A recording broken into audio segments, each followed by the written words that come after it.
Times और मैं हूं एआई अंजलि। तो अब वक्त हो चला है बुलेटिन का। सबसे पहले बात होगी आगरा की। आगरा के कमला नगर स्थित रघु ब्रिज हेल्थ केयर में ये जटिल सर्जरी एम्स और सफदरजंग की वरिष्ठ स्त्री रोग विशेषज्ञ एवं अस्पताल की डायरेक्टर डॉक्टर शैलजा शर्मा ने की। जिला संवाददाता अनुज उपाध्याय से खास बातचीत में डॉक्टर शैलजा शर्मा ने बताया कि महिला पिछले 3 महीनों से लगातार वजन बढ़ने, पेट के असामान्य आकार और सांस लेने में तकलीफ से परेशान थी। जांच में अंडाशय में 2 बड़े ट्यूमर पाए गए, जिनका वजन क्रमशः 9 किलो और 2 किलो था।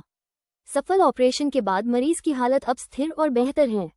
डॉक्टर शैलजा शर्मा ने बताया कि इससे पहले भी उन्होंने बच्चेदानी के कैंसर से पीड़ित महिला की जटिल सर्जरी सफलतापूर्वक की थी।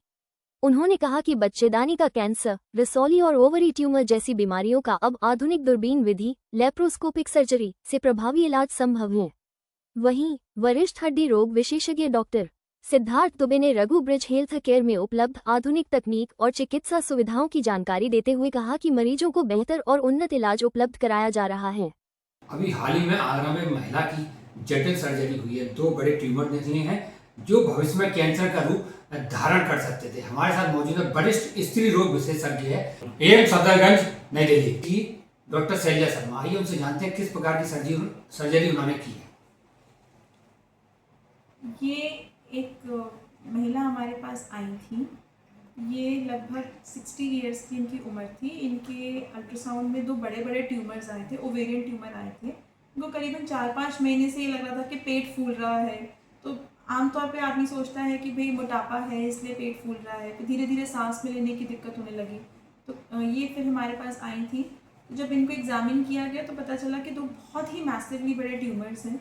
तो इनको फिर हमने सर्जरी के लिए लिया। सर्जरी में एक ओवरी में लगभग 9 किलो का ट्यूमर निकला, जिसके अंदर बहुत ज़्यादा पानी, नेक्रोटिक, पस टिश्यूज़ भरे हुए थे। दूसरी तरफ की ओवरी में ऑलमोस्ट 2-2.5 किलो का ट्यूमर निकला था। ये दोनों निकालने के बाद पेट एकदम जो फूला हुआ था वो पिचक गया। फिर इसके बाद इसको बायोप्सी के लिए भेजा गया है। अभी शी इज़ फाइन। इनका अच्छा रहा ऑपरेशन। 12 घंटे के बाद पेशेंट एम्बुलेटरी है, चल फिर रहा है, खाना पीना खा रहा है। अभी ठीक है, पेशेंट ठीक है। बट इस तरह के केसेस में मैं बस यही बोलना चाहूँगी कि कभी भी आपको लगे कि पेट फूल रहा है तो ये ना सोचें कि भाई मोटापा है, उस लक्षण को नेग्लेक्ट ना करें। कि शुरुआत तो ट्यूमर की छोटे साइज से ही होती है। ये शुरू तो 2-3 सेंटीमीटर से ही हुआ होगा, जो जाते जाते इतना 9 किलो का बन गया।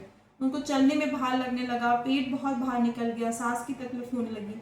सो इस तरह के ट्यूमर्स का कैंसर कन्वर्जन बहुत ज़्यादा है।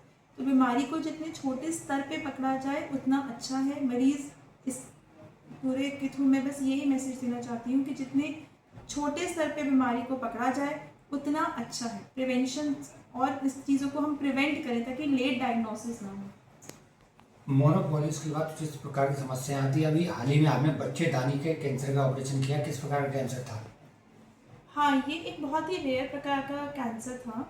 एक्चुअली ये भी जो पेशेंट था, इसको रसौली का ट्रीटमेंट चल रहा था क्योंकि यूट्रस में फाइब्रॉइड है। होता क्या है कि फाइब्रॉइड एक बहुत आसानी सी चीज़ है जो अल्ट्रासाउंड में पकड़ ली जाती है और आमतौर पर लोग सोचते हैं कि कुछ भी प्रॉब्लम हो रहा है तो वो फाइब्रॉइड की वजह से हो रहा है। बट बहुत फाइब्रॉइड्स, मैं ये बताना चाहती हूँ कि 70% फाइब्रॉइड्स एसिम्प्टोमेटिक हैं, वो कुछ नहीं कर रहे हैं। तो अगर कुछ बड़ी परेशानी है और फाइब्रॉइड उतना बड़ा नहीं है तो उसके आसपास के कारणों को भी देखना चाहिए। एक्चुअली ये 6 महीने से फाइब्रॉइड का ट्रीटमेंट ले रहे थे, जबकि उनको बच्चेदानी का एक बहुत रेयर प्रकार का कैंसर निकला जिसमें कोई गांठ नहीं बनती, मतलब बहुत लेट स्टेज में गांठ पड़ेगी। बट अच्छी बात ये रही कि हमने पहले ही बायोप्सी के द्वारा, क्योंकि जब हमने देखा कि इसको लक्षण आ रहे हैं, फाइब्रॉइड छोटा है, फाइब्रॉइड का ही ट्रीटमेंट ले रही है, कुछ नहीं हो रहा है, तो फिर हमने बायोप्सी और फर्दर इन्वेस्टिगेट कराया जिसमें बच्चेदानी का बहुत रेयर प्रकार का कैंसर देखा गया। ये जो कैंसर्स हैं, देखिए हर प्रकार का कैंसर ना अलग अलग नस्लों में पाया जाता है। इस प्रकार का कैंसर इंडियन जेनेटिक्स में नहीं पाया जाता। हमारे यहाँ ज़्यादातर सर्वाइकल कैंसर, जो आजकल सरकार बोल रही है कि वैक्सीनेशन कराइए, उस प्रकार के कैंसर पाए जाते हैं। ये जो कैंसर है ये मतलब वाइट रेसेस का, सफ़ेद नस्ल का, यूरोपियंस का, अमेरिकन का, वहाँ का कैंसर है जिनका खान पान हमसे अलग है, जिनका रेड मीट बेस्ड डाइट है, हमारा वेजिटेरियन डाइट है। तो हाँ, इसको फिर हमने जब डिटेक्ट किया कि कैंसर है तो उसका सर्जरी किया। अभी तो ठीक है, she is happy and fine. इनका पोस्ट सर्जरी वर्कअप भी बहुत अच्छे से हुआ, कोई रिलैप्स नहीं है, कुछ नहीं है। We did a complete surgery for, ठीक है पेशेंट। ईश्वर की कृपा है, चीज़ें अच्छी चल रही हैं सब।